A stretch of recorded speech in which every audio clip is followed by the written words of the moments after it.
আসসালামু আলাইকুম। আজকে আমি হাজির হয়েছি আলুর দারুণ একটি রেসিপি নিয়ে। এটা হলো স্পাইরাল পটেটো বা পেঁচানো আলু।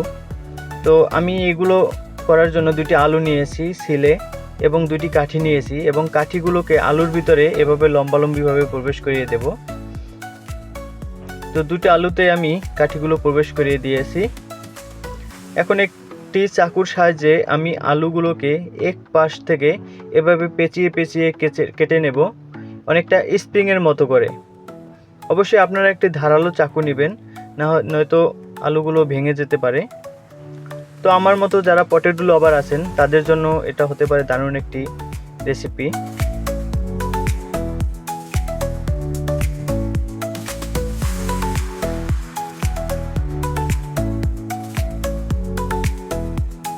তো আমি এভাবে দুটো আলুকেই কেটে নেব। তো দেখছে এটা হয়ে গেছে কাটা। এটাকে আমি এখন কাঠির ভিতরে এভাবে টেনে টেনে ফাঁকা করে দেব। তো দুটো আলুই আমার কাটা হয়ে গেছে। এদিকে আমি একটি বলের ভিতরে নিয়ে নিলাম সামান্য পরিমাণে বরফ এবং তার ভিতরে দিয়ে দিলাম পানি। তার ভিতরে আলুগুলোকে আমি এভাবে দিয়ে কিছুক্ষণ চুবিয়ে রাখবো যাতে আলুর ভিতরে কষগুলো বের হয়ে যায়।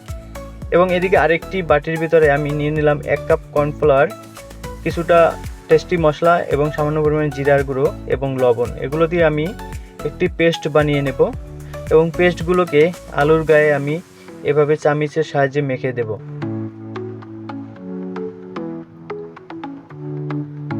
আমি দুটো আলুকে এভাবে পেস্টগুলো মাখিয়ে নেব যাতে আলুর গায়ে খুব ভালোভাবে এই পেস্টগুলো লেগে যায় এবং আলুগুলো ভাজার সময় যাতে খুব মুসমুসে একটি ভাব চলে আসে।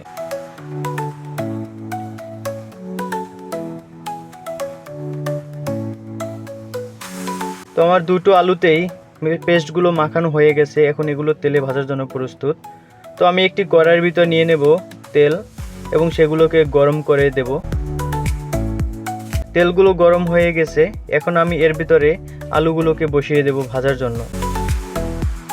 এই আলুগুলোকে আমি ভাজবো যতক্ষণ এর উপরে একটি গোল্ডেন কালার চলে আসে।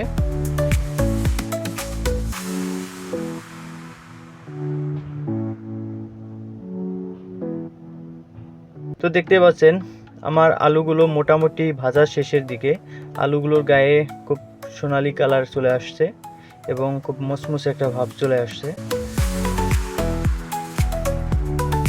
তো আলুগুলোকে আমি উঠিয়ে নেব এবং টমেটো সসের সাথে পরিবেশন করব। তো মাশাআল্লাহ আমার হয়ে গেছে রেসিপিটা। এখন এগুলো খাওয়ার জন্য সম্পূর্ণরূপে প্রস্তুত। তো আমার ভিডিওগুলো যদি আপনাদের ভালো লাগে আমার চ্যানেলটি সাবস্ক্রাইব করে দিবেন। ধন্যবাদ।